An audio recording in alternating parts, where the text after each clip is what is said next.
campaign of disinformation and misinformation. Unfortunately, and I remember saying on the floor of the House, that is what happened, the fate that befell the 2024 bill. A lot of negative vibe and misinformation and disinformation was sold out there. Therefore, it was important that when the leader of minority raised that issue, we spoke out to it. And I saw even those who are very busy on TikTok and other social media platforms misinforming and disinforming Kenyans stepped back. I want to appeal to them. This, all bills before Parliament are public documents. You can simply click onto the National Assembly or Parliament's website. You'll be able to see all the bills before the House. Take your time, read. If you don't read, consult people who can help you to read and understand what is there, so that we end the culture of misinformation and disinformation. Okay.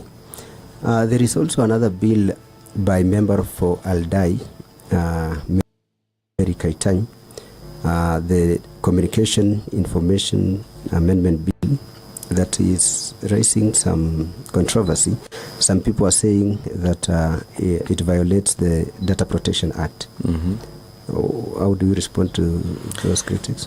First, you must understand that members of Parliament in their individual capacity as members of Parliament are at liberty, either on their own motion or on behalf of other interested parties out there, including their constituents, to propose privately sponsored bills. And the bill by the member for Aldai, Honorable Mary Ketanyi, is such a private member's bill.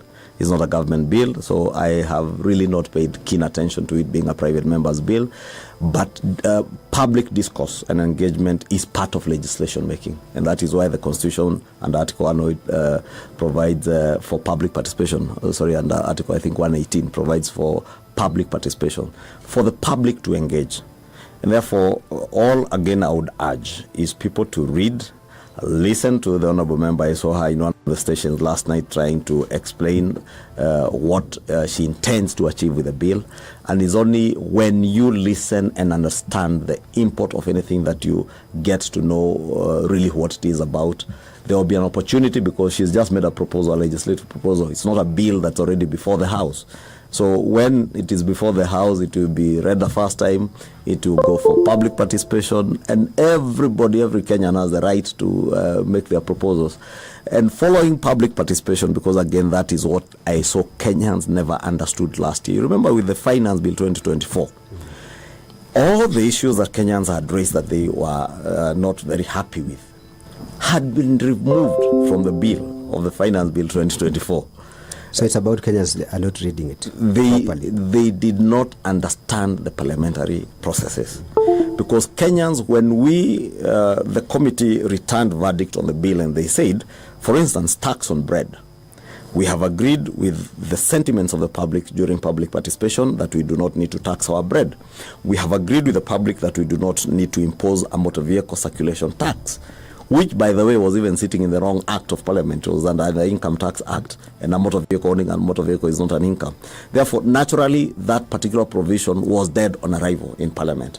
And therefore, the committee agreed with everybody who appeared before them, speaking about motor vehicle circulation tax, speaking about tax on bread, and all those things were removed from the bill. When we remove them, how do you remove certain provisions of a bill from that bill before it becomes a law or an act of Parliament? Is by amending. And you remember, those on social media started a new campaign. Do not amend, reject. I mean, if you are not amending, then what legislation are you making? The process of legislation is about amendments. In actual fact, there is no law you create from the blues. Because, for instance, you've just spoken about that one by the member for Aldai. She is most likely amending the Kika Act, because there is already an act of Parliament that exists. And therefore, what she'll be doing is looking at that act and proposing amendments. If there are certain provisions of that bill that you do not agree with, give your views during public participation. It is not the member who is proposing the bill who will decide what goes into the bill. It is a committee that will be listening to the members of the public, and they return that to the House with a report that you can read and see whether your sentiments were carried through. So last year, all Kenyans needed to do was to look at the Finance Committee's report and learn that every other proposal they had made during public participation was factored in the final report, and it is part of the amendments that were being proposed on the 25th of June, which they said reject. And I have said it before, Mark, that the bill as it were on June 25th, 2024, we passed it in December. Nobody got hurt, as they were saying. Nobody died, as we had seen before. Because the campaign of disinformation had dissipated, we passed the bill as it were in 4 different bills, achieving the same objective without losses to the country. More importantly, Mark, is that Kenyans had been misinformed. Oh, when this bill passes, you will not be able to afford diapers and sanitary towels. Kenyans are still buying diapers and sanitary towels. Because we tried telling Kenyans, we are protecting you young people who need jobs. Because the manufacturers of these diapers and sanitary towels are here in Kenya. We do not need to import diapers and sanitary towels from China, India, UK, the Americas. We are growing their industries when we are killing our own industries. But nobody was listening because of a campaign of misinformation and disinformation. They told us, oh, your cows will be taxed, your goats, your chicken, everything, your land will be taxed. Now, I dare ask Kenyans today, whose goat has been taxed? Whose chicken has been taxed? Or whose land has been taxed? And we passed the laws as they were. Therefore, it tells you the fallacy of the social media misinformation and disinformation. But unfortunately, because there are those who make a living out of that campaign of disinformation in the civil society and elsewhere, and those who are very active on those social media platforms, they are within their rights, but they should desist from misinforming Kenyans. I think members of parliament also need maybe to do more in sensitization. And I think we took that challenge, and that's why you saw when we passed those tax laws in December, we started the process by the National Treasury first going out to the public and asking the public, submit your proposals. Fortunately, what people brought to the National Treasury as proposals is exactly what we had rejected in June. Manufacturers came and said, you need to protect our industries.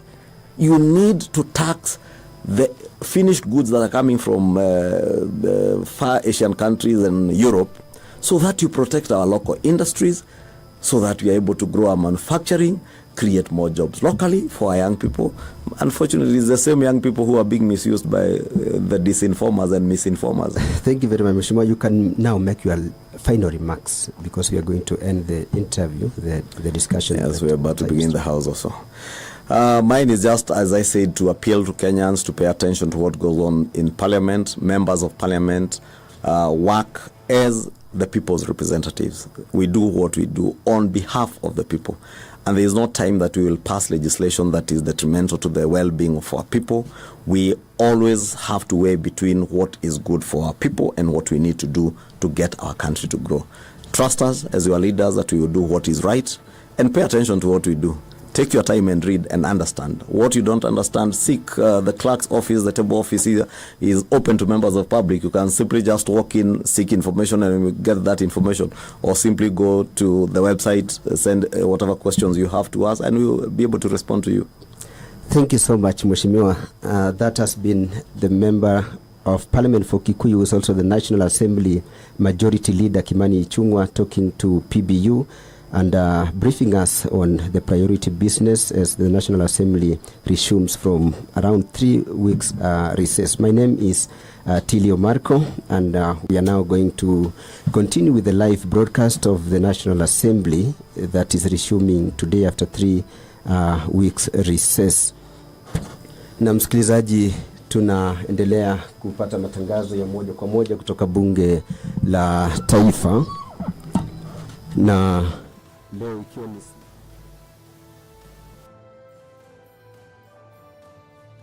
the live broadcast of the National Assembly this afternoon.